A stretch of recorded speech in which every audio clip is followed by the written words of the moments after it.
WordPress did what? It's this new series that I've come up with because there's so many astonishing things happening and decisions being made, hard decisions being made that I'm sure many of you will still complain about even after this video. Let's dive right in. All right, I'll have all the links to these important news topics in the description and comments below. If you want to follow all things WordPress, join us at the WPMinute.com. Our Slack is free. We have an Ask Me Anything with Jeffrey Zeldman next week. And all of the perks of being a member are right there at the WPMinute.com. Okay, today's first article, WordPress 7 was delayed. I think we all know that. The 20th, May 20th, 2026 is when we can expect to see the new version hit the ground and run.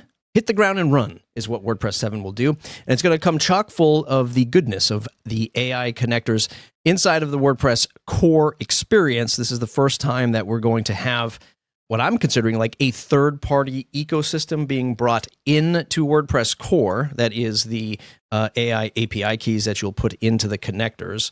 And then your WordPress site can then leverage those connectors to do things inside of WordPress. And primarily, it's going to be with plugins and theme authors at first until WordPress core decides what's going to happen with its own abilities when those connectors are active.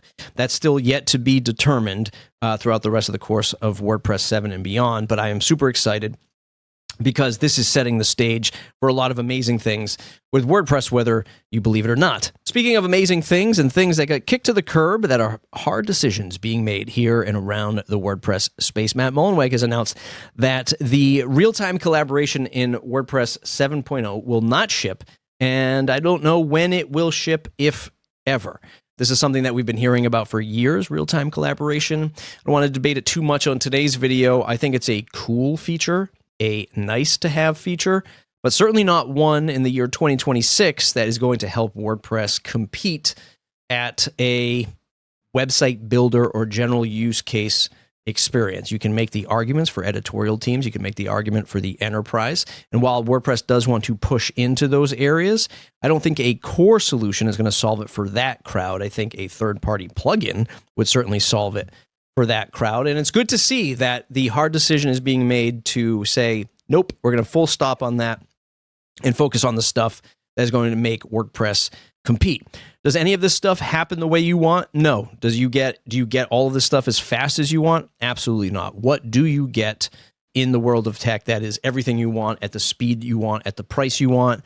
Pretty negligible. I don't ever see that happen anywhere in the tech or software space or anywhere in life now that I think about it. But real-time collaboration will not ship with 7.0. You can all rejoice that we're not focused on that and that our attentions will be put to other areas that will make WordPress compete. What is that thing that would make WordPress compete? Custom post types, perhaps? This is something that we've been asking for a better part of a decade, if not more, in the WordPress world. We call it a CMS, but we have to go to third-party plugins to enable custom post types and custom fields. This is something that when I got into the modern web and started developing websites for clients, it started with Drupal 4 into Drupal 5, and Drupal had native what's known as custom post types and custom fields in the WordPress world over in Drupal. So my God, it is about time. And of course, no one is ever happy. There's a lot of folks pushing back on this, saying the same thing they said about real-time collaboration. Why this? Why now? Why not just have a plugin? I'm in the camp that this should be in WordPress core, and then we can have plugins to enhance that experience. It's odd that it's coming into Gutenberg 23.1, and I'm sure you have comments, so comment below.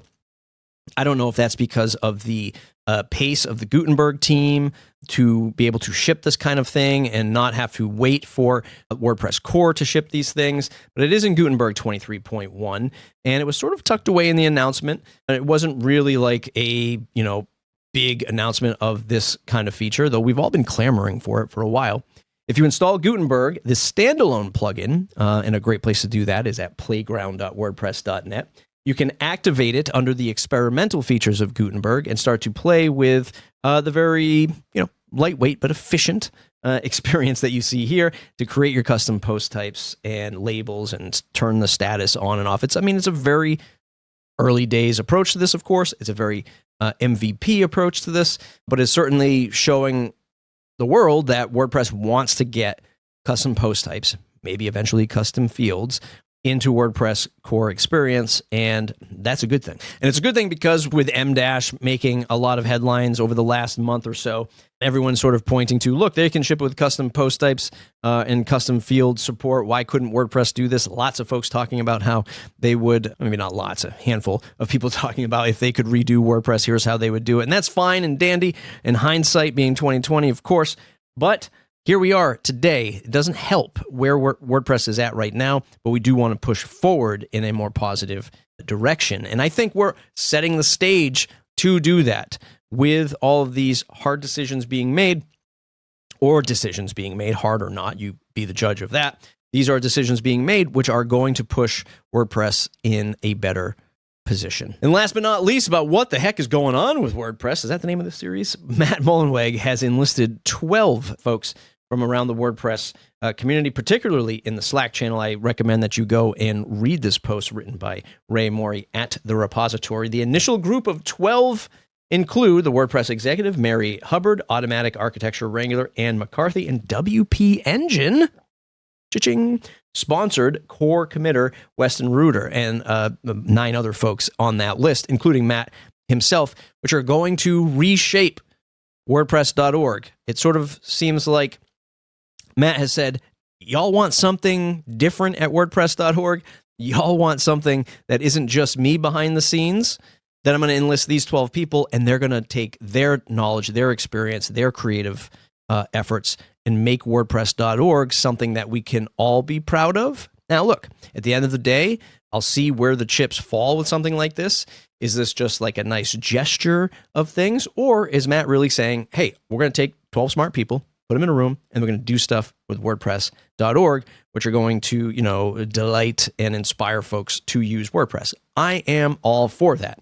Yes, I still have my worries about one man running WordPress.org and what that all means for the ecosystem. But again, as I'm doing with this video, this is the step in the right direction. These are hard decisions being made, and maybe a little bit of foot and mouth moments where, hey, look, I realize what has gone wrong.